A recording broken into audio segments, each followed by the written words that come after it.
Welcome to the Unstoppable Recording Machine Podcast, brought to you by Hairball Audio. For nearly a decade, Hairball Audio has been helping musicians and recording studios improve their recordings by offering high-quality outboard recording equipment in do-it-yourself kit form. Check out the full line of compressors, mic preamplifiers, and do-it-yourself parts at hairballaudio.com. Hairball Audio. Do it yourself without compromise. This episode of the podcast is also brought to you by Shure. Legendary microphones, cutting-edge wireless systems, premium earphones and headphones. Shure, the most trusted audio brand worldwide. For more information, go to Shure.com. And now your host, EYAL Levy. Welcome to the URM podcast. I am EYAL Levy. And I just want to tell you that this show is brought to you by URM Academy, the world's best education for rock and metal producers. Every month on Nail the Mix, we bring you one of the world's best producers to mix a song from scratch from artists like Lamb of God, Meshuggah, Periphery, A Day to Remember, Bring Me the Horizon, Opeth, many, many more. And we give you the raw multi-track so you can mix along. You'll also get access to MixLab, our collection of bite-sized mixing tutorials, and Portfolio Builder, which are pro-quality multi-tracks that are cleared for use in your portfolio. You can find out more at nailthemix.com. Welcome to the podcast. I am EYAL Levy, and today I have a great guest. I have Mr. Jack Shirley, who is a now Grammy-nominated producer for his work with the band Deafheaven. The most recent one is up for a Grammy, which is pretty damn cool. He's a great guest. He's out of Oakland at a studio called Atomic Garden Studios, and you should check out that site because the place looks amazing. And this is one of those episodes where we definitely spend a long time talking about how important source, tone, and vibe is, how much more important it is than so many other things that people get distracted with. But we also talk about the sacrifice involved in making this your career. The sacrifice as well as what goes into making this your career long term. And it's so interesting that even though he comes from a different world than I do, he comes more from the punk DIY world and I come from the metal world, we have the exact same opinions on what it takes to actually build a career. He's got a ton of wisdom, super smart guy, and really, really friendly. I really, really enjoyed making this episode, and I hope you enjoy listening to it. Here goes. Jack Shirley, welcome to the URM podcast. I'm glad we're finally getting to do this. And just so you know, I first became aware of you when Kurt Ballou told me to check your stuff out and to get in touch with you a while ago. Oh, awesome. And he spoke very, very highly of you. Well, that's very kind. What a sweetie. Yeah, he's a sweetie at times. Well, hold on. Let me make sure that people know that I've never known him to not be a sweetie at times. He spoke very, very highly of you, told me to get in touch with you, and then also, and congratulations on this, I saw the Grammy nomination. Yeah, thank you. And was like, that's the dude that Kurt was talking about. I'm going to get in touch. Sometimes it takes me a little while to get in touch after Kurt or anybody suggests somebody. Sure. Just because there's so much going on, it takes me hearing about them. But then I started doing my research on you and listening to your work and also wondering why would Kurt suggest somebody, because he's got such a defined sense of what he deems good. Mm-hmm. And not good. So someone that he would suggest, there's got to be something interesting there. So I started listening to your records and I love your style. Thank you. I love that you have that raw but polished, modern and huge yet real thing going, which is actually, in my opinion, one of the hardest things to pull off. Oh, that's awesome. Thank you. They don't always go together, you know? Sure. Modern and huge tend to be easier to get if everything's polished. Mm-hmm, mm-hmm. So it's my favorite style of production, and I'm always impressed when I hear people doing it well. So thank you for being here. Thank you for having me. Kissing your ass. Let's talk. So you're in the Bay Area? I am. I'm in Oakland. Okay.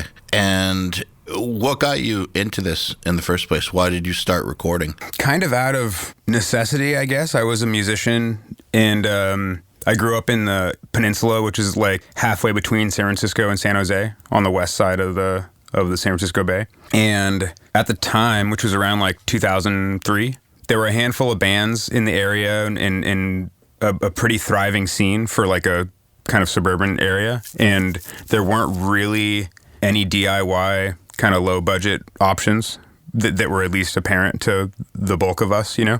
And I'd had some kind of like less than stellar experiences with the engineer musician interaction, you know?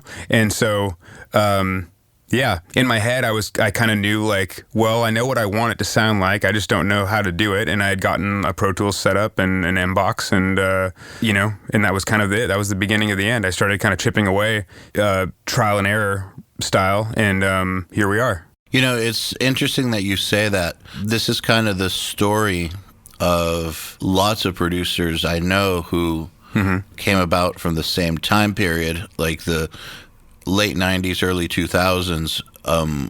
When they started, they all seem, at least in slightly heavier music, they seem to have a similar story of, I went to other studios, but they just didn't understand my style of music, and it always just sounded like shit, so I learned to do it myself. Well, not even that. Like, beyond it, maybe not sounding right or the engineer not understanding, the engineer oftentimes would then try to tell you like, oh, no, you like can't do that. You're going to want to do it like this. You know, I don't know. Punk rock music is like kind of based on not doing it like the traditional way or whatever, you know what I mean? Whether it's song structures or just like your general approach to, you know, whatever. So my biggest obstacle was not like, oh, this sounds bad. It was more like, I need to get this person out of my way so that I can just do what I want and like not have to worry about explaining it to somebody, you know? Yeah, that makes total sense. I come from the metal world, which is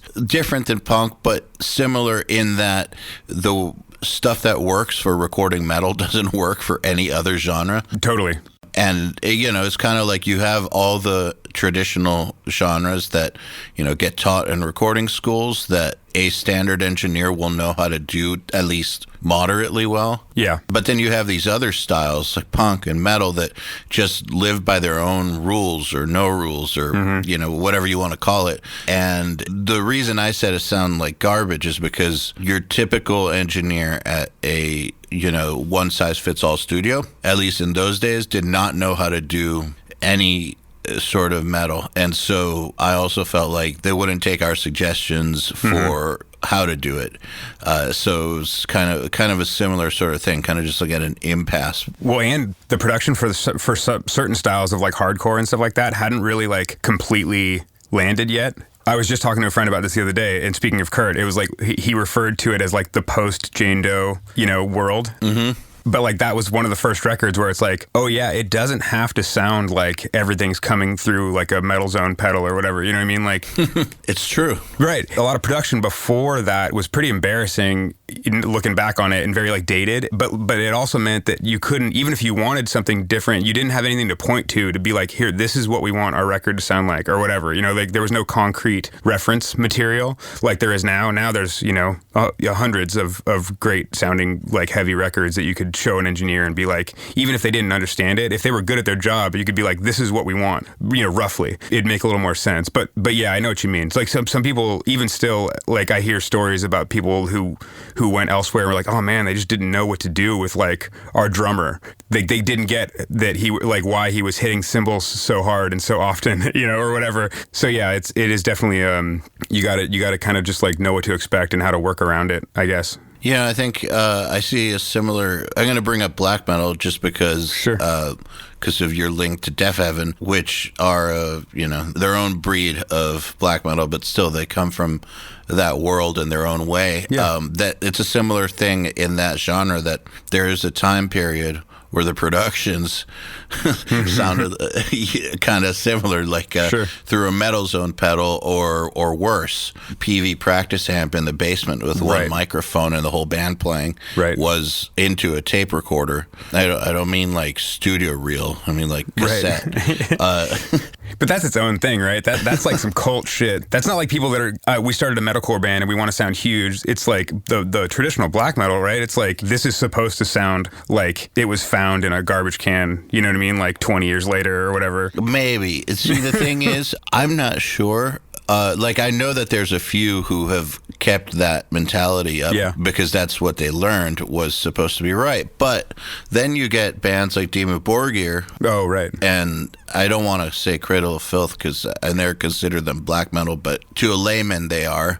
You get these bands that got really, really big who had, especially Dimmu Borgir, who had incredible sounding productions and just showed what's possible in that style. Like, you didn't have to go there, but at least that's what was doable. If you wanted it to sound amazing, it could sound amazing. For sure. Even Satyricon records, where it doesn't sound like Dimmu Borgir, like the soundtrack to Star Wars or something, but just like drums, bass guitar, super raw, but it still sounded huge. It didn't sound like it was done in a trash can. Right. I don't know. So just these bands show that it was possible to sound good. Absolutely. And also sound evil and keep the spirit alive in a weird way.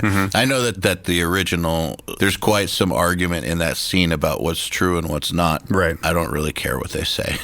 Most of my my black metal dealings have been in outliers, you know, like real weird shit that's like definitely wouldn't be considered, I guess, true or whatever you'd call it. But like bands like Botanist or I guess Deafheaven is on another, you know, end of it all. Or I worked a bunch with this band Mamalik. It's stuff that's like kind of fringe black metal stuff, but keeping with the like anonymous. Some of it keeps with the anonymous like one man situation, you know, drum machine, like all that stuff. Like that's been most of my dealings. I haven't done, like, Deafheaven would be the closest thing to like high production black metal that I've dealt with, you know what I mean? Other than some like random mixing jobs or whatever, mastering type things. So have you gotten a lot of the one-man army black metal bands? A fair amount, yeah. So did I back in the day. Dude, yeah, it's an endearing style. Like, there's something about it that's like really appealing. I'm personally not a big metal fan. I'm not very well versed in it, but I do like the one-man approach. It's pretty cool.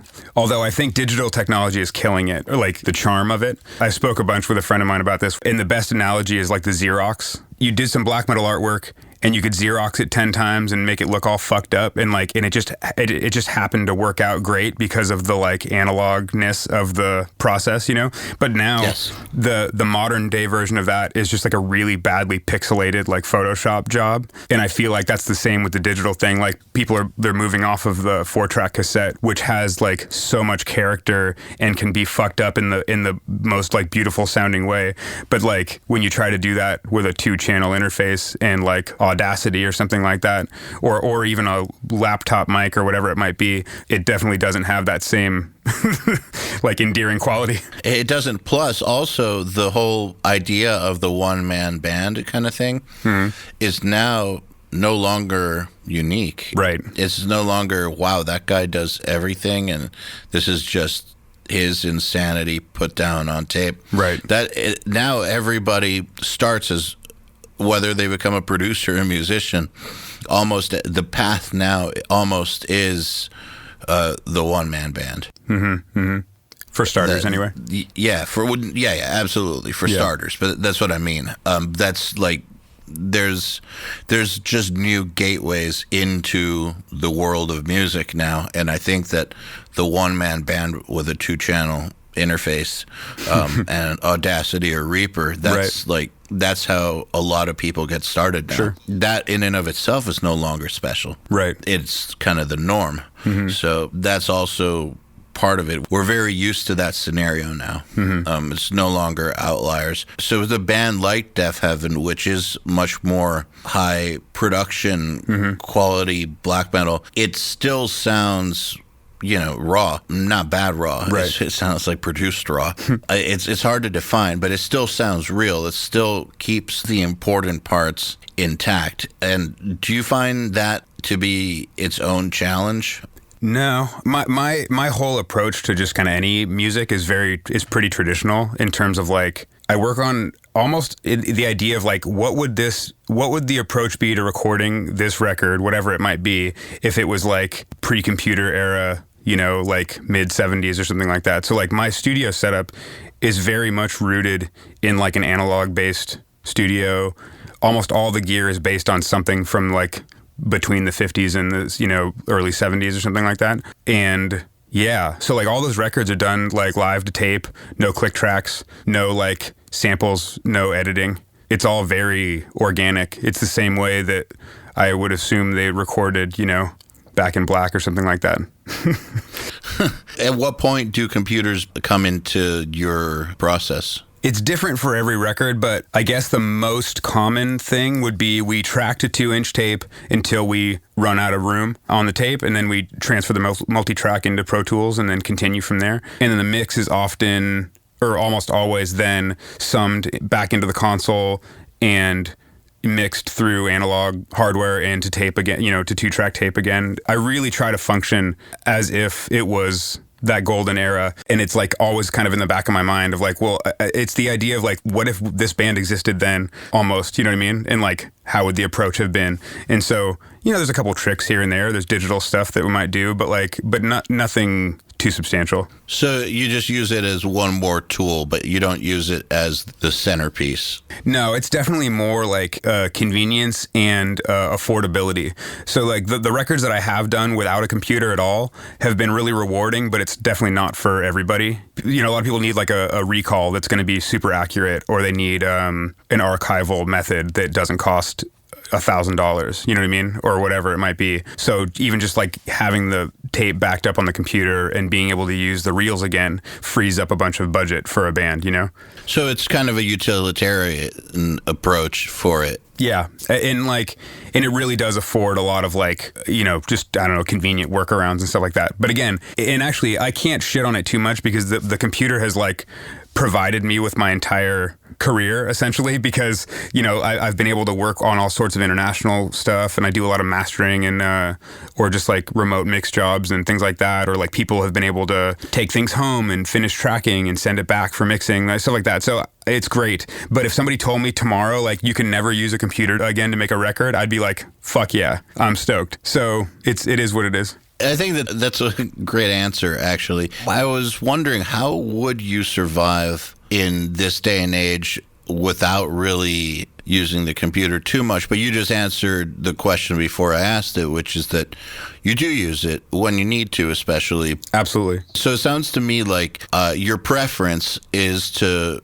use it as little as possible, only as just one more tool in the toolbox for convenience and utility. But if you need to use it more, you'll use it more. Yeah, absolutely. You're not gonna be stupid about it. No, I mean, like when people send stuff to be mixed remotely, I end up doing it mostly in the box, just for nothing more than flexibility. It just costs so much more and takes so much more time for me to like send it all out, bring it back in, and then somebody listens to their mix and goes, oh, we forgot whatever, and then they need to, you know, send the track again for some reason. It's like, so I try to be smart about it. And for the most part, when I am using software, it's literally the exact same thing that I would be using in the room. Like I have plugins for basically every piece of hardware in the room, and so it's a really similar process. And I'm still like summing analog, and my main my mixdown chain is analog. There's a bunch of like outboard reverb and delays and stuff like that here. So like we got a bunch of plates and like springs and shit like that. So like that's all part of the process. But yeah, you have to kind of just know when to make it work, and like the difference between $1,000 mix job and a $2,000 mix job or whatever. Like for a lot of people, yeah, it just makes sense. So I'm sure that people come to you for you, because that's how producers and mixers get hired. I think that 95% of the work comes on somebody's name. Sure. They want a particular person. It's not necessarily based on the studio they work at, other than maybe something like Sterling Sound.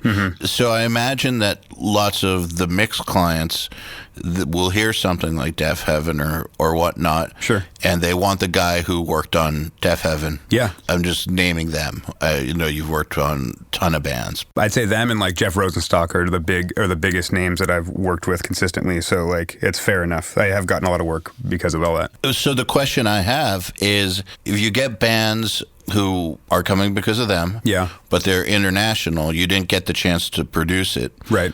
So it doesn't have your sauce all over the production, right? Who knows how they got it produced, right? How does that conversation go? because it'll never sound like Deafheaven. And the reason I'm asking this is because, I'm partners with Joey Sturgis in this business, and, you guys have the most polar opposite production styles, but still, sure. With him, it's a similar thing. It's people wanted the Joey Sturgis sound, so they would come to him for it, but, they'd record it in 3 days in a way that's not necessarily compatible with the way he does things, and then be like, why doesn't it sound like one of your huge records? Right. I haven't run into that necessarily. So because I'm almost always tracking to tape, that process requires that a lot of work gets done on the front end. So when I'm tracking a band, I would say 80+% of the processing on the recording is happening on capture. So like EQ and compression, oftentimes distortion, like whatever it might be, that's all happening as part of the capture, which I think always sounds better. And there's a whole like philosophical discussion that happens between engineers about like what the most important parts of the process are, Yeah. And everybody's always been kind of scratching their head about it. And to me, the thing that's consistently made the most sense is that starting from the source, and then the microphone and the mic preamp and the EQ and the compressor and the whatever and the capture and all that, every single thing is less important than the thing before it. I'm with you, actually. Yeah. And so just the sheer fact that I wasn't there to pick the mic and put it in the right spot means that it's not going to sound as good as it could have, but you got to get past that to some degree and just kind of, do your best. But yeah, I've always thought that when I've worked on other mixes that I didn't, or worked on, mixing records that I didn't record, I'm always a little bit bummed out that I couldn't be there for the capture, but you do what you can. I'd rather mix it than just master it, Yeah. That's even more removed. It's like, so at least I can have a little bit of control over how it's all coming together. And honestly, sometimes it is the craziest things, like the most simple things will transform a multi-track. You listen to a rough mix and like it's a rough mix that some guys, in Germany or whatever have been listening to for months, and they're like, man, we just can't get this record to come together. And you listen to the rough and then you pull up the multi-track and you do two things that I do that always make me smile is just like phase checking everything and panning everything.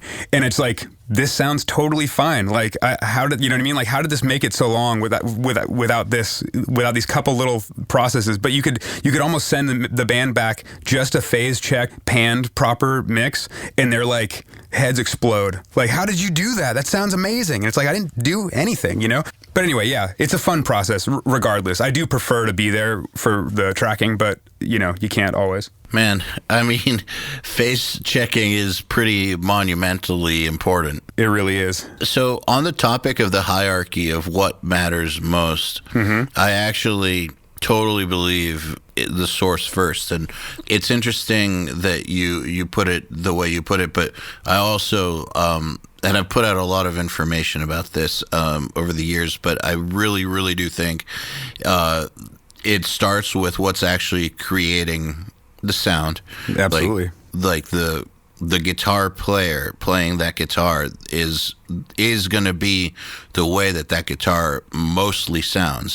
For instance, that singer, whatever's coming out of his mouth or her mouth, like those are your vocals. Not everything else along the way is just tampering with that, enhancing or taking away. I discount it too. I know what you mean. Like there's times where people are like, hey man, we're running out of time. Like, is it possible for us to like kind of take this home to do guitars or do something else, so that you can spend more time mixing or something? And I'm usually like, yeah, guitar's like the easiest thing in the world to record. You can absolutely do it at home. But I forget that half the time when somebody puts their guitar or plugs their guitar in and plays, I'm like, oh, hey, this sounds like it's underwater. And then we fuck with their amp for a minute and it can change like dramatically. You know what I mean? And so, yeah, maybe all I'm doing is putting a 57 or whatever, like on the cabinet. But like, I forget about all the parts before. Just the other day, I was like, hey man, you're on your neck pickup on this thing. Like, it really sounds dark and muddy. Can we try it the other way? And the whole band went like, holy shit, that sounds crazy better, or whatever. But like, when you're not there to do some of those little things, like just sculpting that source is such a huge deal. The cliche term that great production is built on 1,000 little decisions. It is all those little decisions. Like, you're on the wrong pickup.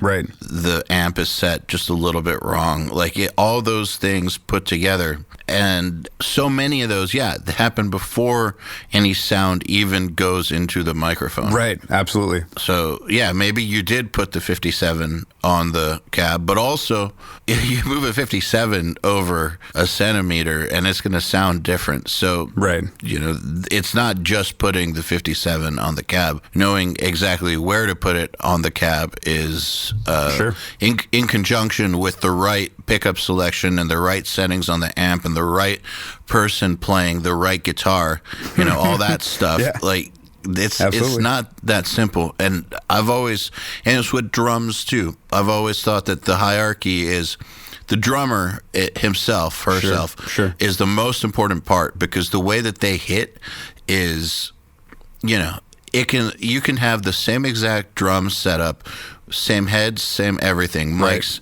everything the same.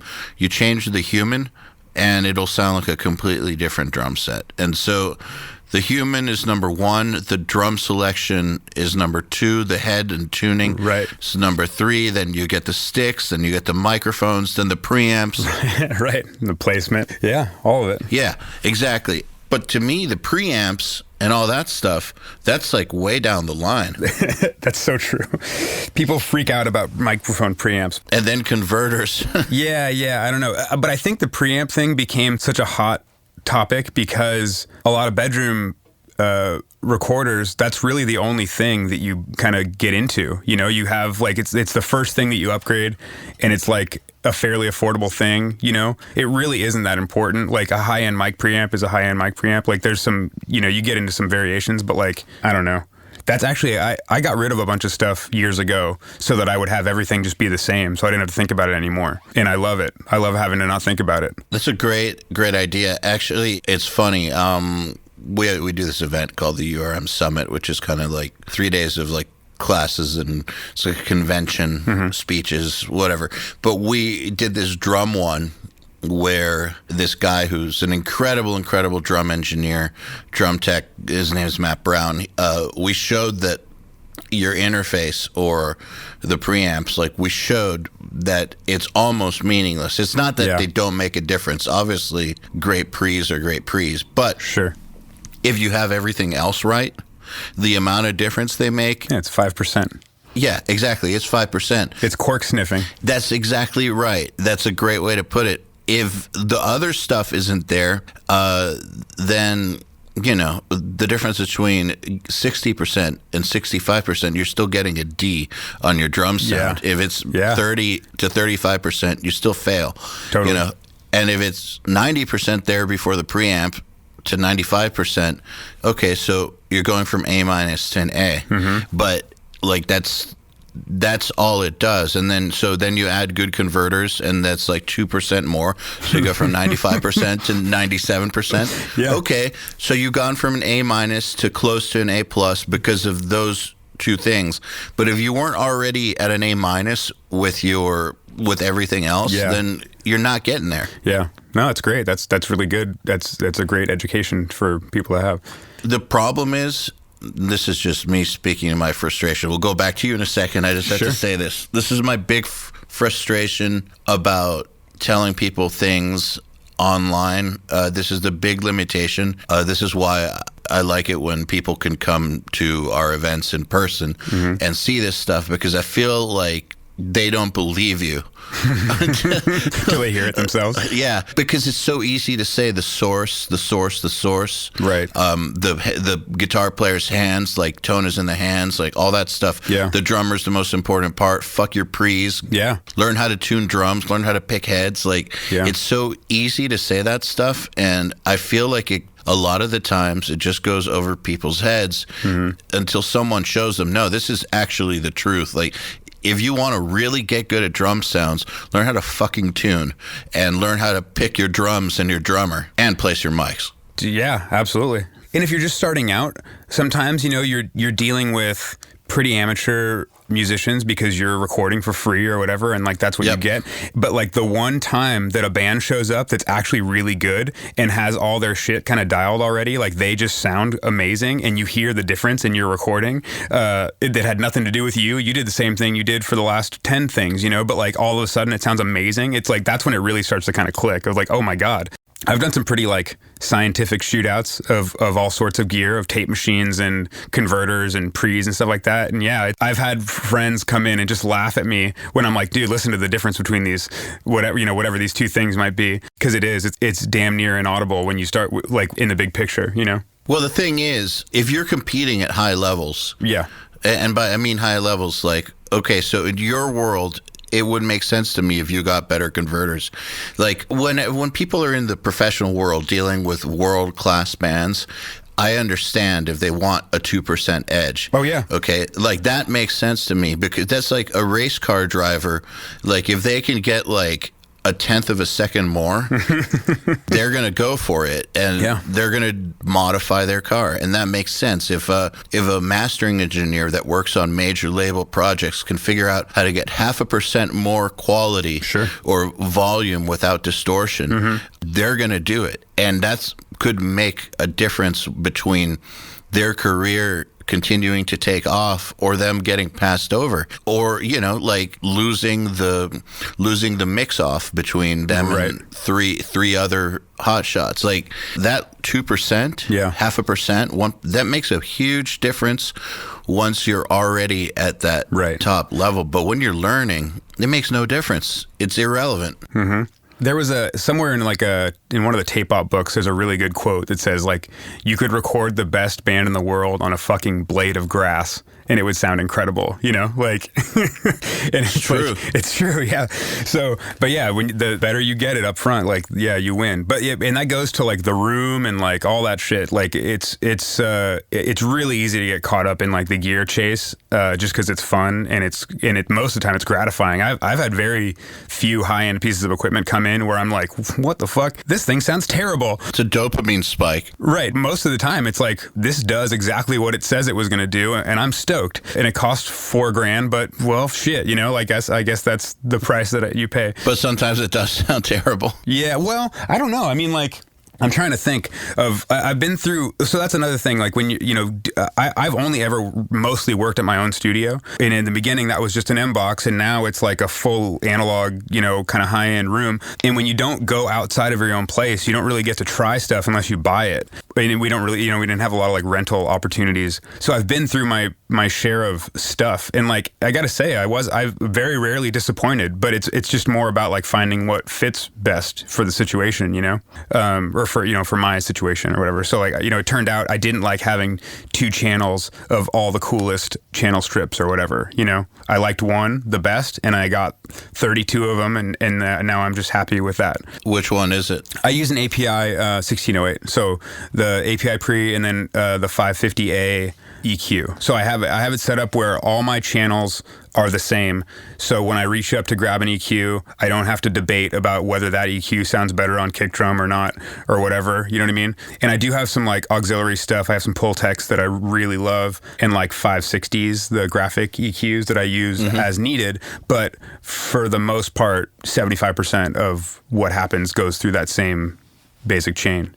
I feel like the whole thing where there's 2 of each kinds of pre's, and I think that just part of that is because it looks cool. It does look cool. Even though they may not admit it, I do think that there's a little bit of an element of that going on to where it looks cool to have like 32 550As look pretty cool too. Yes, they do. But I found that I liked the kind of cohesive sound that comes along with having everything be real consistent as well. And again, it goes back to like, hey, if it was 1965 or whatever it was, or I guess we'll say 1975, you'd be at a console, you'd be using console pre's, you'd be like using console EQ, and you'd be making a record. And like, I love the simplicity of it. There was, I just moved studios to a new facility, and my, the designer I use is actually an API dealer. And so there was a whole talk of like, well, what if we tried to upgrade the console, to something like more grandiose? Cause the 1608 is like, for me, it's absolutely perfect, but it is pretty stripped down. But after a lot of thought and after working on some bigger stuff that was insane, like their top of the line thing, we did the last Deafheaven record. Actually, we did, I spent 10 days in front of a 64 channel API Vision, which is like basically their SSL, and like it wasn't for me. I don't know. I like a simpler, more straightforward kind of like stripped down kind of thing. It just speaks to me.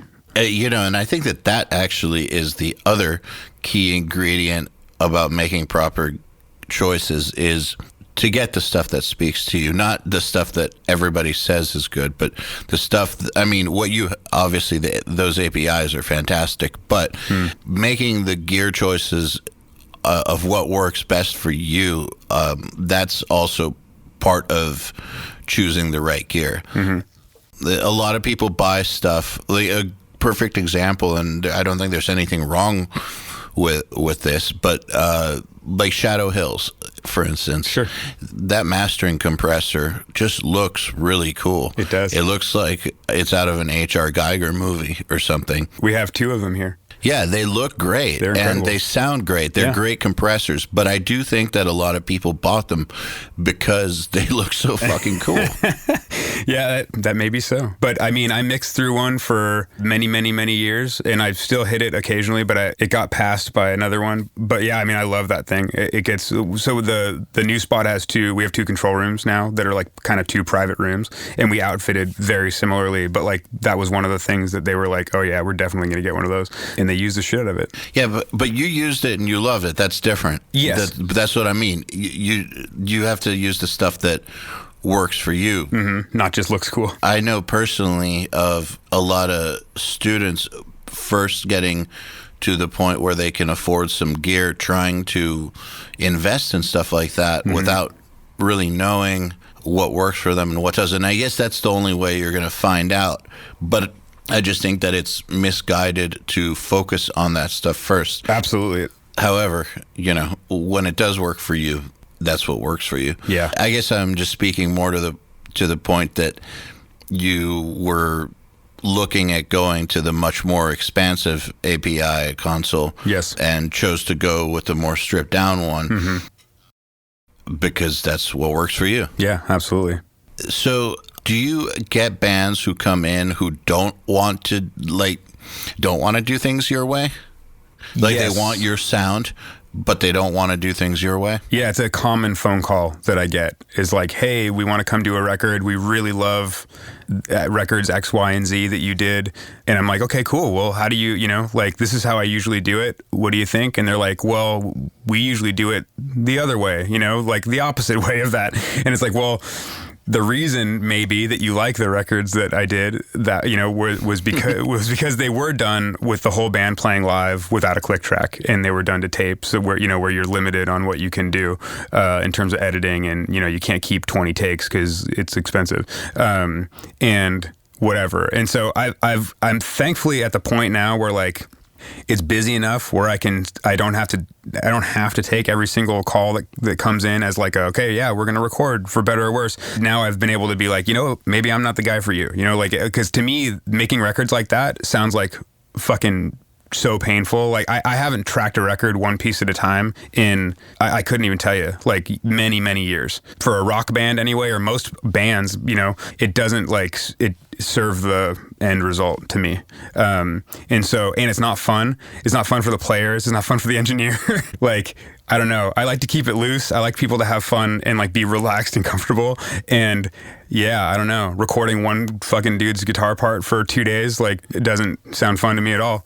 Hey everybody, if you're enjoying this podcast, then you should know that it's brought to you by URM Academy. URM Academy's mission is to create the next generation of audio professionals by giving them the inspiration and information to hone their craft and build a career doing what they love. You've probably heard me talk about Nail the Mix before, and if you're a member, you already know how amazing it is. At the beginning of the month, Nail the Mix members get the raw multi-tracks to a new song by artists like Lamb of God, Opeth, Meshuggah, Bring Me the Horizon, Gojira, Asking Alexandria, Machine Head, and Papa Roach, among many, many others. Then at the end of the month, the producer who mixed it comes on and does a live streaming walkthrough of exactly how they mixed the song on the album and takes your questions live on the air. You'll also get access to MixLab, our collection of dozens of bite-sized mixing tutorials that cover all the basics. And Portfolio Builder, which is a library of pro-quality multi-tracks cleared for use in your portfolio, so your career will never again be held back by the quality of your source material.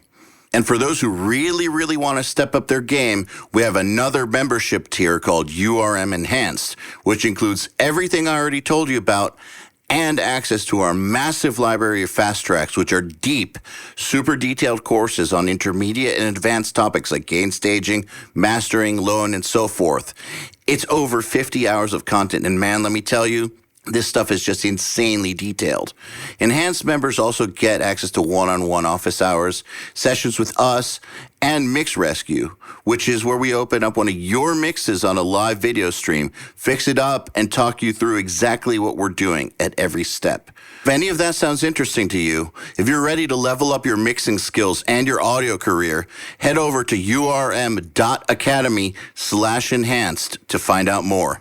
Okay, so it's been years, but that means that there was a time period where you did have to do it that way. How did you get to the point where bands just agree to go along with your way? And the reason I'm asking is, and I ask this a lot because I think that this is one of the most important things a producer can earn, which is trust. Like at the beginning, trust is really tough to get from a client because you have no track record. Right. You're still learning. So it's hard to really get them to totally go with your vision because that trust isn't there. But as you go along, you build up more trust. And I'm sure that now you get a bunch of clients who love your sound and you get to work with people who are down to do it your way because they love what you do and they trust you. Yeah. Most importantly, they trust you because of the track record you've built up. I got pretty good at selling the idea and giving everybody like a fail safe essentially. So for me, it's really important that the band tracks live. And if they're adamant about using a click track, they can absolutely use a click track. Like you know what I mean? Like there's very few things that I'll just be like, absolutely not. And I always tell the band, let's try it. If it's not for you, it's not for you, but like, let's at least try it. And so the thing that I would do is isolate the drums, isolate the amps in a separate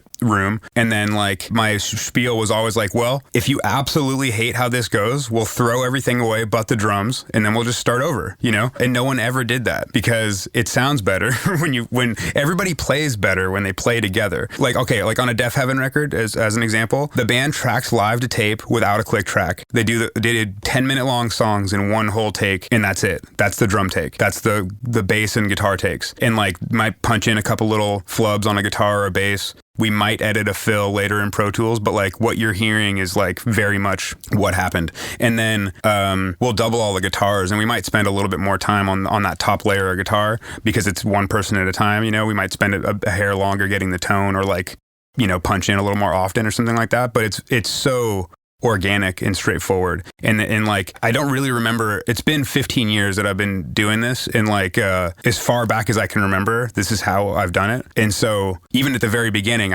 we tracked live all in the same room, amps and drums and the whole thing. And I've actually gotten back into doing that. And people love it. When you tell a band they don't have to wear headphones to record, they're like, fuck yeah. Like, I didn't even know that was a possibility, you know, like you end up being like the cool uncle or something. So I don't know. I guess I just kind of like, I offered people a fail safe and I offered people like the comfort up front of saying like, hey, I absolutely will not make you do anything you don't want to do, but like, let's just try this and see what you think. Fair enough. Yeah. And you know what? Actually, the way that you described doing it, I mean, I remember reading interviews with George Harrison saying that they did stuff that way too, or they would get the main take with everybody and then he would just go in and you know, double stuff or overdubs, do a harmony here, harmony there. Like, you know, obviously do the kind of stuff that you have to do because, you know, he doesn't have 4 arms to hold 2 guitars with. That sounds to me like the way that records were traditionally made. Totally. And there's a beauty to that. It's funny, though. I'm sitting here thinking about doing that with the kinds of bands I worked with.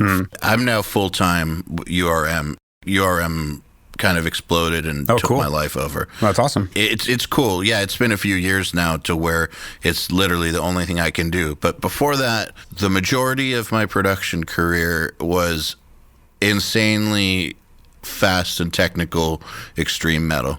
And I can't imagine recording those bands live. But the thing is, I totally know what you mean, and I agree with you that for certain types of bands, and I think that for certain types of music, that there's nothing better than getting them playing together. Like, I remember I had this major label producer come in once to my studio. Like, I had just finished an extremely technical death metal band, and I was about to start a technical progressive band like a week later. Like, the kind of band where if you count the number of bass drum hits there are in a song, you get like 1,800, literally. Awesome. Those records, they kind of have to be done a person at a time, piece by piece, like putting a puzzle together. Sure. Because they'll sound like fucking shit otherwise, just because they don't play better when they are all playing together, because they can't hear. Like, they can't hear the articulation. Right. Because has to be so fast and so precise that actually hearing everything else going on is a distraction. But that's different genre music. Right. Well, how do those bands play live? They have very, very good in-ear mixes. Oh, I see. And also, a lot of them in their in-ear mixes only have like a click track in their guitars, for instance. So it's a whole different discipline. Yeah. Like, it's a different mindset. Like, a lot of them, or they'll have like the drums, but like down like 15 dB or something. Whoa. And click track and their own guitar. Yeah. That's in the in-ears. That's how a lot of them do it. Wow. Yeah, because you have to really, really focus on what you're doing, or you're gonna fuck up. Yeah. So yeah, it's a different world. However, in that 1 week gap, this major label producer who was doing some spec thing with like a rock band came in and just rented my place, and they did it all, all playing in the same room and everything, and they were just so fucking awesome. It had such great feel and such great sound, and it was so fast. The recording was so fast. I was so jealous. so yeah, jealous. I mean, that's every day, man. It's so fucking fun. But yes, I know what you mean. And honestly, I know that I couldn't do a record like what you're describing. Like, it's just not in my my temperament or whatever. Like, I don't have the wherewithal to deal with that for like however long that takes. You know what I mean? Believe me, I like what I'm doing now a lot better. Oh, shit. Yeah, that's something. I mean, the thing is, though, a lot of people are like, real bands, it's kind of like real men drink beer kind of. It's like real bands play together. It's like, yeah, I get it. Real bands do play together, but this kind of music is... No, it's next level. Yeah, I understand. It's its own beast. Like, the rules, it's like we were talking about at the beginning of the conversation. Yeah. Rules don't necessarily apply for heavy music, for sure. Any genre of heavy music. And I think that with extreme metal, the rules of other styles of heavy music don't apply to that either. Yeah, no, that makes total sense. Yeah, it's almost like creating electronic music, but with players. Right. I can understand if you would hate working on it. I actually think that it's very tedious. Yeah. And honestly, I hope nobody hates me for saying this. Working on it for a while made me want to stop, because I started to realize that it wasn't the reason I got into music in the first place. Yeah. I mean, I would be so terrible at that, mostly because like even now, like, it's loose enough already, and people are like, they'll ask like, hey, we're interested in you kind of like policing the quality of the takes and stuff like that. But I'm so bad at it because I like the way it sounds when like human shit happens, and so like I'm like, nah, don't fix that. That sounds cool, and they're like, well, but it was a whatever, it was a flub, and it's like, yeah, but that flub sounds awesome. Like, leave that flub, Like, people talk about moments on records where like you can hear the fucking whatever, the drummer drop his keys in the middle of a take or something like that. You know what I mean? Like, they don't talk about like, dude, did you hear that record? There's nothing of note that happens, like, or like nothing out of the ordinary happened on that whole record. Did you hear that? Nobody talks about that. it's cooler when you can hear somebody talking in the middle of something or whatever. You know what I mean? I don't know. I've done records where we just left all the doors open the whole time, and you could hear dudes playing foosball in the kitchen, and like, you know, during like an overdub on a guitar, and it's like there's something about it. I don't know, man. Like just not giving a shit about that stuff. I'm totally with you on that. Not just, you know, there's also some high production bands that have that ethos, and it makes a big difference. Like, for instance, Muse. I remember getting the multi-tracks for that song Nights of Sidonia that came out like 10 years ago or something. But at the time, it was very, very high-level rock production, and they're, you know, they're a huge rock band, like about as big as it can get before going to that stratosphere level of rock band, which, I mean, they're kind of bordering on anyways. But you know, they work with the best of the best of the best of the best. And I got some of those multi-tracks, and they had flubs in the guitars too. And you could tell that the guitar solo or guitar solos were just like the dude going fucking ape shit on the guitar, and they left in the flubs, and they didn't matter. And you can't really hear that there's flubs in the mix, but the point is, like, you could, when you hear these tracks separated, you could tell that what was being captured was a dude putting his all into the guitar, and that they were not going note by note. They were not like going like 3 notes by 3 notes. They were letting the dude fucking rip.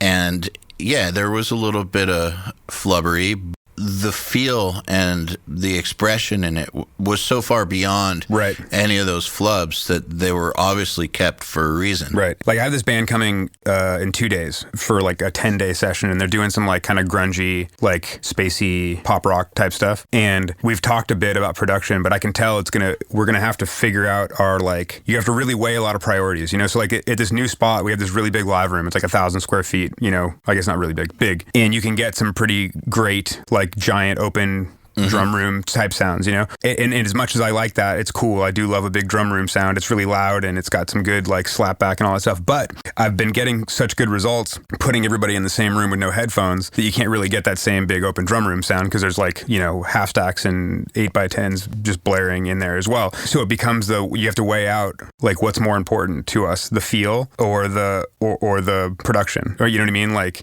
will we play better and get better takes that sound better overall? Like if we're all in the same room without headphones, like most likely yes. But Albini drums sound really good, you know what I mean? So you kind of have to weigh out all your options and figure out what's most important. And do you figure that out, like in your experience or the way you work, do you figure that out through experimentation? Like you set it up all together to see how that works and then move it, or how do you go about that? Yeah, I've had people go both ways, where we're all separated, but they're playing live and they're like, yeah, this feels weird. Even sometimes they're even like, a lot of times I'll have all the guitar players in the control room just playing off the monitors in the control room, while the drummer's the only one having to wear headphones, and he's like, or he or she is in the live room or whatever. I've had people have that not work, but I've also had people all be in the same room without headphones and have that not work. And like it's not that hard to just rearrange. Sometimes a band will demo for their first day that they're in the studio, and we'll work out all those kinks, you know, try it a couple different ways and try a couple different things. But yeah, it's a hard decision to make sometimes. So they know in advance, though, that step one is we're going to figure out the best way to do this. And so don't think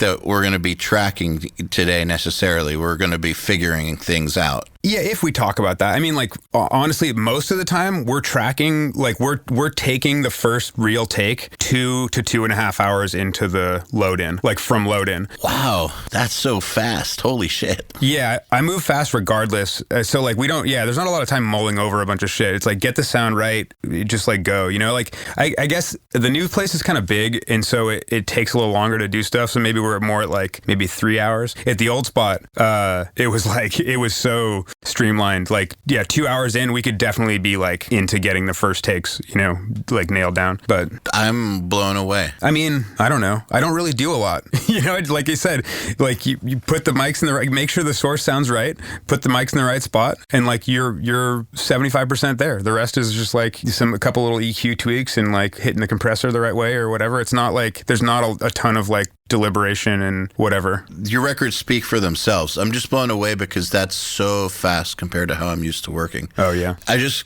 come from a different school. So it blows my mind when people are able to get great results that quickly, because it makes me question everything I've ever done.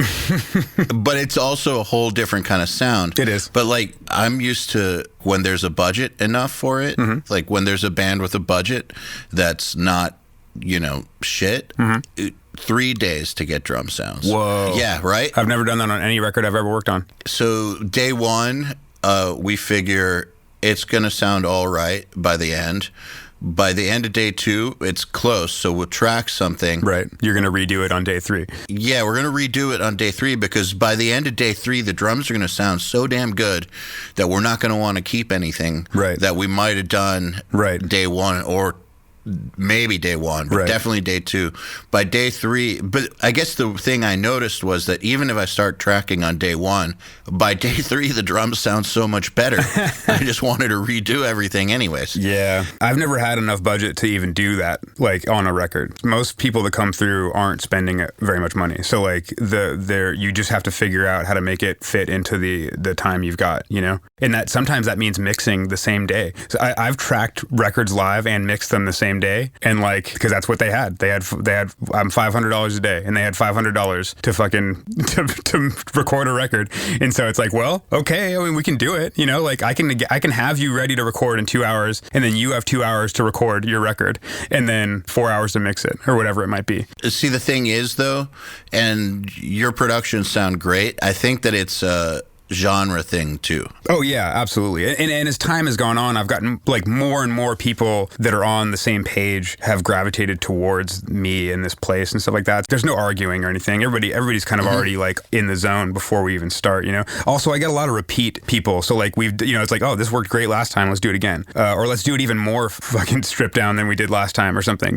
It's very, very important to work with people that you're on the same page with. Otherwise, it's an exercise in how much hell can you endure. Yeah. So let's talk about that for a second, about repeat clients, because I think that that's actually, especially for the people who are first starting to build up their clientele and are, trying to do this professionally. I think that repeat clients are typically a huge part of a producer's work. Like if you were having to get new clients every time, I don't mean you, I mean the universal you, but if a producer's having to get new clients every single time, I think that they're going to have a much tougher time staying employed. Yeah. I think that repeat clients are a huge part of where it's at. But so what, in your opinion, keeps people coming back to you? Why do you think they come back to you, and what do you have any advice on scoring repeat clients? Oh man, that's a really good question, and I don't know if I have a really good answer for it, but well, let's talk about it. I have a lot of repeat clients. I have a lot of clients that I've done their entire discography for their band. You know what I mean? Like where they've like just literally never gone anywhere else again. And some of them go all the way back to when I was at my parents' house. So like, yeah, there's like this band Gracian from San Francisco. They're kind of a proggy metal band, the 3-piece with a woman who plays cello and sings, and then a dude on guitar and a dude on drums. And they're fucking good. And they've been recording with me since I was at my parents' house. And we just, we finished their last record about a year ago. How long has it been since you were at your parents' house? Almost 15 years, or 13 or whatever. Wow. Yeah, and so like, I don't know. I mean, like some of these people. So okay, a big part of it, I think, is being part of the music community, not just being some dude who in a studio or some person in the studio. So like a lot of these people I played music with when I was young. And like we were part of the same scene and community, and so and maybe we respect each other as musicians, and we respect each other's like sensibilities and whatnot. That's a part of it. Another part of it is serving the artist or whatever, the client or whatever you want to, you know what I mean? Like just being someone who supports these people and what they're trying to achieve, and not getting in their way, or not like you're just making them comfortable and giving them what they want. Basically, I don't know. Yeah, and not steamrolling their vision. No, No, not at all. I mean, you're there to serve their thing. You got to just kind of like know. Every producer says this, but like, and I don't even know if I consider myself a producer, honestly, as much as just an engineer. But like, yeah, it's about just kind of like featuring the things that work the best and like making them shine. And that sometimes that's all it is. Well, I mean, yeah, lots of producers say it, but I think they say it because it's true. Oh, it is, yeah. Can we talk real quick about the community aspect? Yeah. Because interestingly enough, we put out a course last year called Career Builder that was exactly for that, for our students that want to turn this into their careers. Like, we make it real clear that becoming like a CLA or something is probably not going to happen. Right. I mean, it'll happen to somebody that they get that big, but it's not going to happen to everybody. And there's, you know, you can't count on someone you work with having meteoric success and then using that momentum. Like, that does happen, but it's not the norm. Yeah. And there's a lot more engineers who just make a living off of this and enjoy their work and love the fact that they get to engineer and produce for a living than there are people who are multimillionaire stars from it. Sure. So we try to keep things realistic. And one of the things that we've told them over and over is to forget marketing, forget any of that shit. That's so right on. It's not about making money. It's not about having a career. It's about doing this thing that you love and doing it the absolute best that you can. And like, yeah, I mean, while you're talking about this, I'm thinking about, it's also about like, maybe not extreme sacrifice, but it's about a lot of sacrifice. Like, for 12 and a half years, I lived in a warehouse space where the studio was so that I could afford to have a recording studio. You know what I mean? Like, I illegally lived in a warehouse that was like not fit for living, basically, like where the windows didn't open and there was like no heating. You know what I mean? Like, yeah, that's great. Yeah. 5 years of that, I literally lived in like the machine room of the recording studio in like a 5x10 room. So we have a student named John McLucas, one of our top students who he moved to LA recently, like a year and a half ago, and he lives in his studio. He lives on the couch in his studio so that he can afford it. And his career has been slowly taking off since he moved there. He works his fucking ass off. I know he's one of our best students because he's been around for a while and he's one of the most active and helpful to other people. But like, this is what people do. So I'm getting to see it now in early stages with our students, that the ones who do move to where the work is and will live on couches for years on end just to be able to afford to have a spot to work in, the ones who will do that stuff, obviously combined with working on their skills, but the ones who will do that stuff are the ones who will prosper. Absolutely. I've only ever lived where the studio was. Like, in 15 years, I've never not lived at the studio because I can't, there's just not another option. I mean, at this point, it's not as punk as it sounds. I have like an apartment in my new building that's like a proper apartment, you know what I mean? But I have to be in this building or else I wouldn't be able to afford to have this recording studio. You know, like, it's just part of the thing, you know? Like, Kurt started the same way. He lived in where his studio was, you know, and he's been able to like move out of that building, but like, he also doesn't live in the Bay Area. That's true. But I've had people multiple times who were like, hey, I'd love to come by and talk to you about kind of what it takes and like what you did and all that stuff. And the first thing that I notice is that they pull up in like a $30,000 car. Like, that happened multiple times. Or it might even be more. I'm not good with car prices, but like, you know, if you're driving a BMW and wondering why like you don't have the studio setup you're looking for yet, you know, or whatever, like, your priorities are totally fucked. Like, I don't own anything nice in my life except for recording studio stuff because like it's where my priorities have been for the last like decade and a half, basically. I didn't buy my first real adult car until I was like 36, I think. Yeah.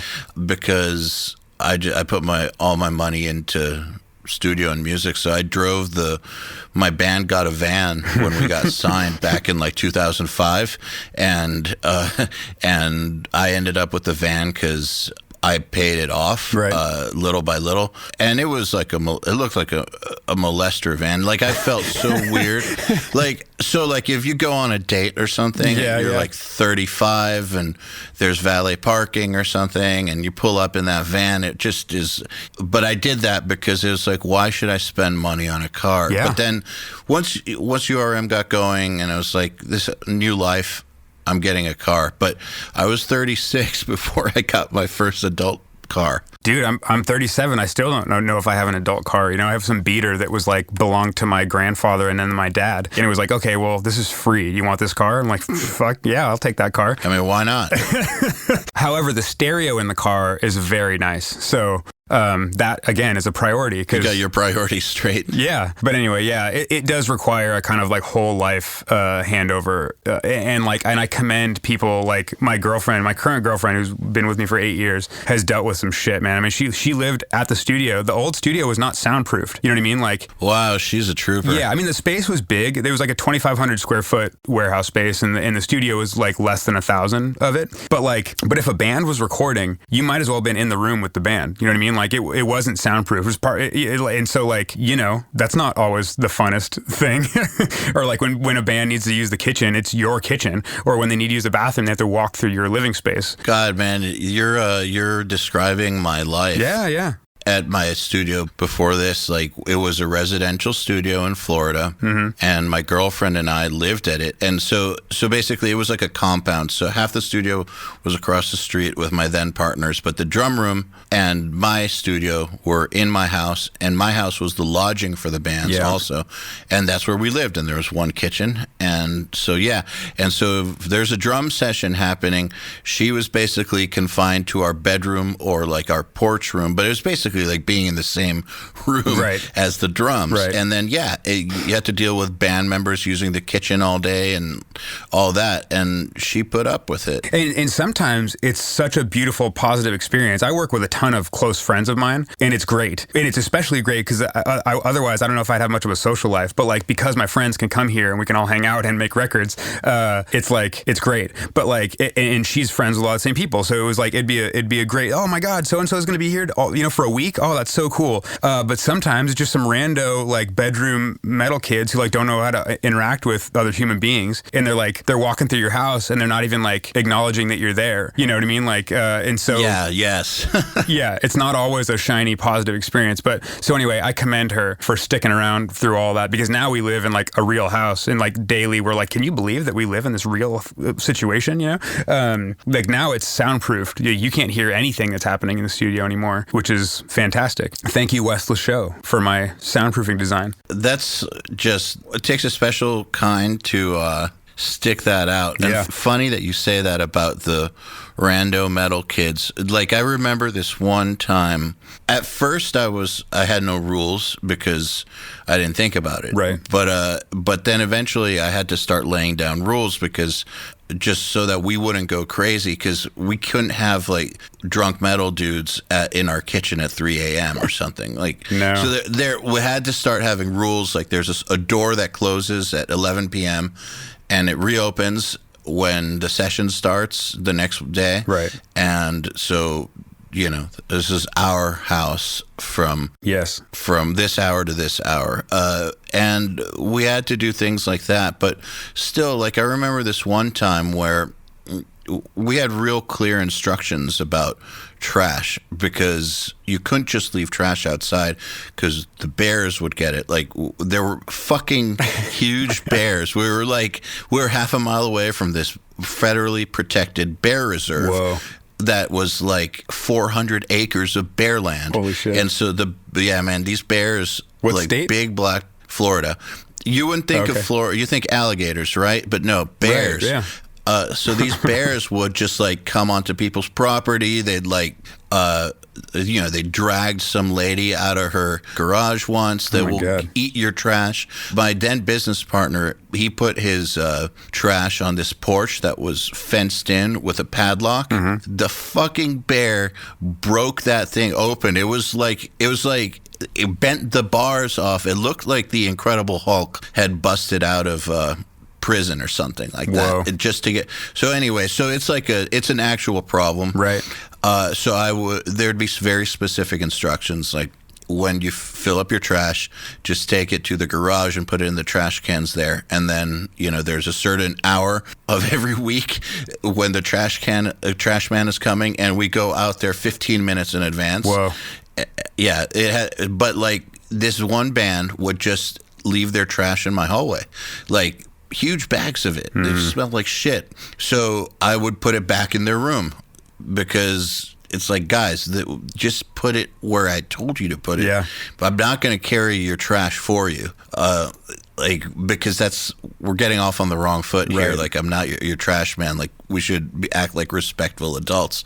But then the problem I had with situations like those is sometimes if you put your foot down, it makes the session weird. Right. But then you have to put your foot down, because if you don't put your foot down, these people are staying with you.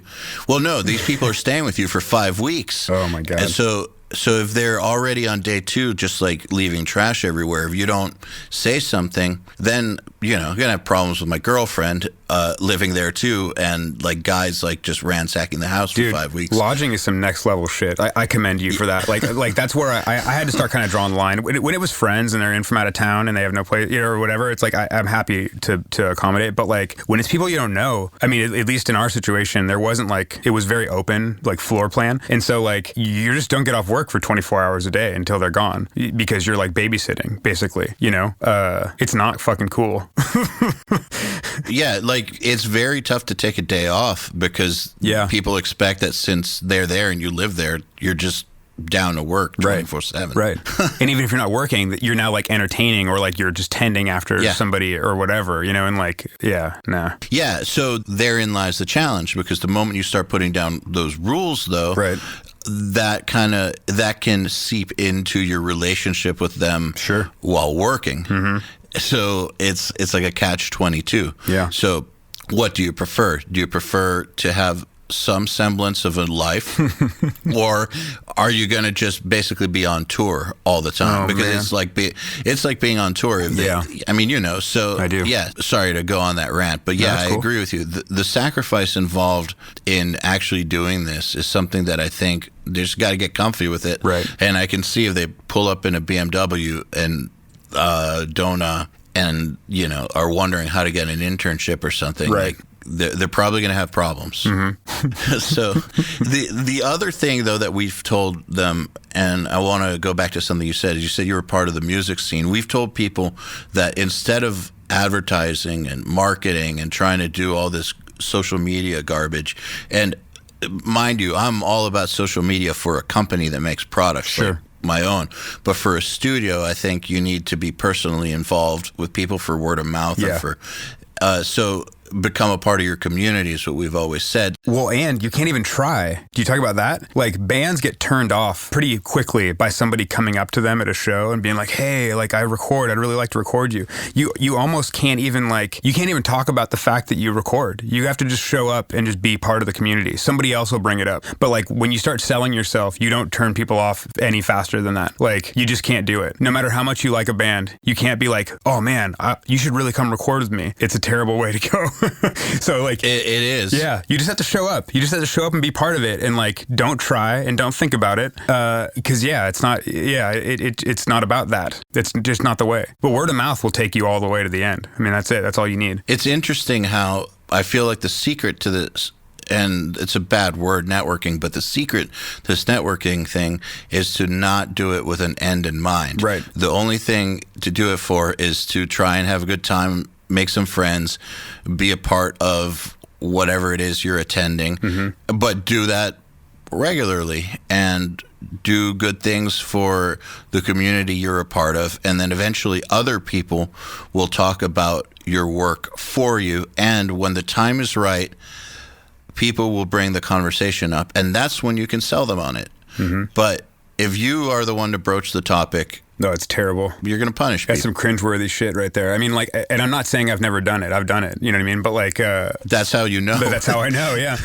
But yeah, it's tough to like be hungry for it and not want to try somewhat. You know what I mean? But like, you got to just show up and hang out and like and let it take. Oh, the other thing I would say though, especially for people starting out, like my goal when I moved out of my parents' house was keep the overhead so low that like even if I need to get a part-time job that's my only income because I don't make any money recording, I can pay my rent. That was like the number one. So like the literal absolute worst case scenario was I have this recording studio that I can use anytime I want to do anything I want in, even if I don't make any money doing it because nobody showed up. But I can go work at this coffee shop or whatever it is, or I was going to try to substitute teach, which I never had to do. But the rent was so low that like it didn't matter if nobody showed up because like you could pay for it somehow. And so that's kind of been the name of the game forever. It's the reason why I was able to buy equipment through the last 10 years or plus or whatever, was because like the overhead was so low that when I did start making money, it could go right into the gear getting. And then it was actually like a good time to do that because it was like, skills were developing and all that stuff. And like, it all kind of just fell into place. But yeah. That's why I lived in my parents' house for a while in my 20s, because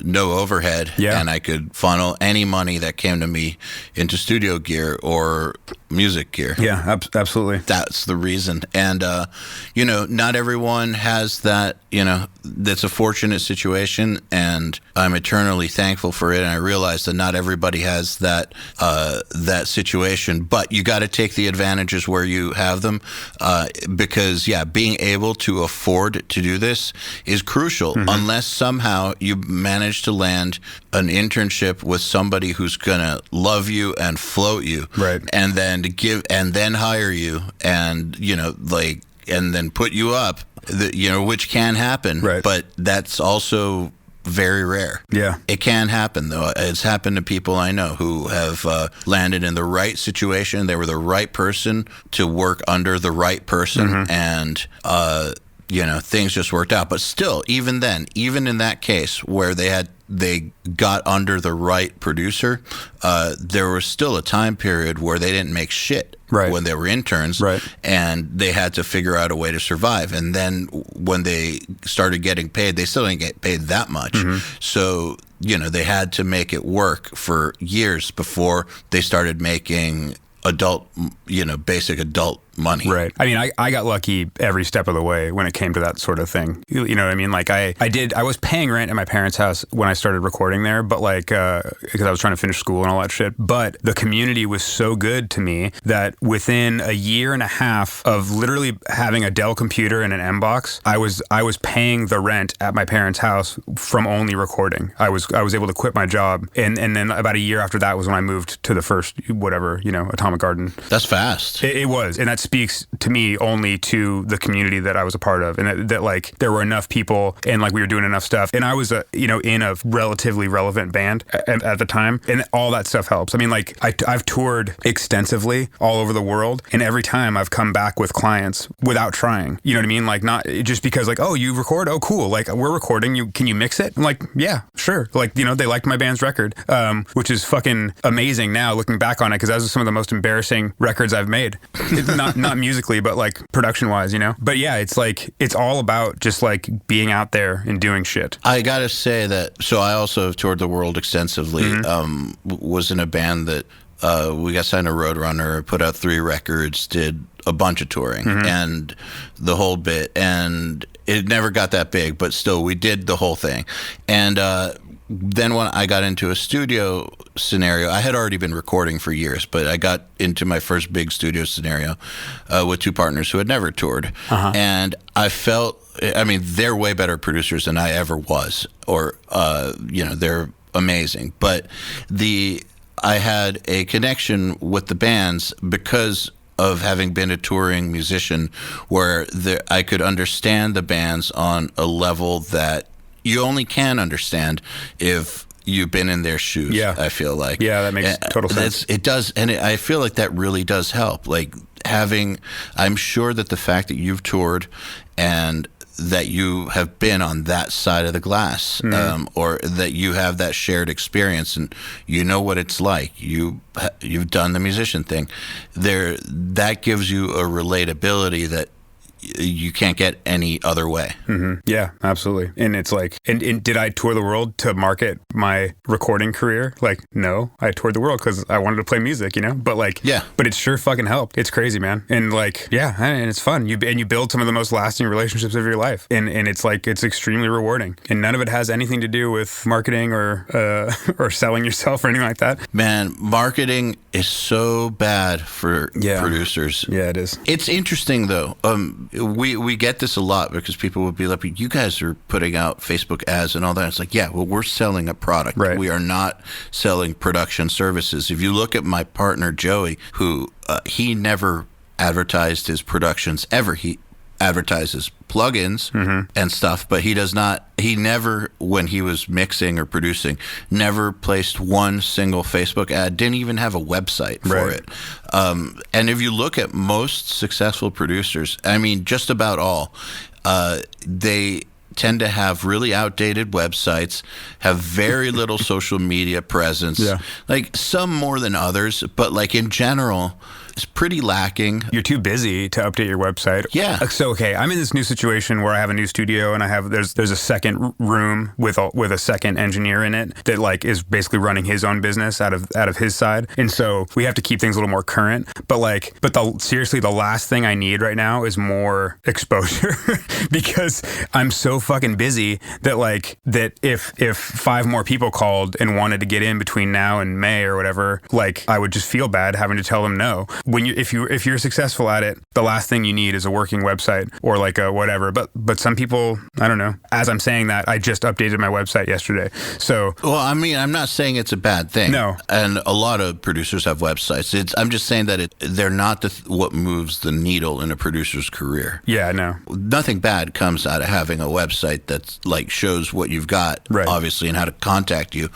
But I guess what I'm saying is that for people who are first starting to build their name, over-focusing on stuff like the website and marketing or all that's an exercise in futility. That's not what gets people through the door. Word of mouth and your portfolio are what get people through the door. And then maybe if they hear about you, maybe then they'll come check out your site and confirm that you are who people say you are and stuff. But that's generally what it's for. Or like if you're actually looking for somebody, then go to the site, find them on their site. But you're already looking for them. Yeah, totally. And it's there if you want it. But like, I don't have business cards. I don't talk to people about it. If you know what I mean, like it's not, I don't know, it's not necessary. Yeah, I would say that it would almost be counterproductive. Yeah, absolutely. That I agree. People don't want to hear about it. They want to find it themselves.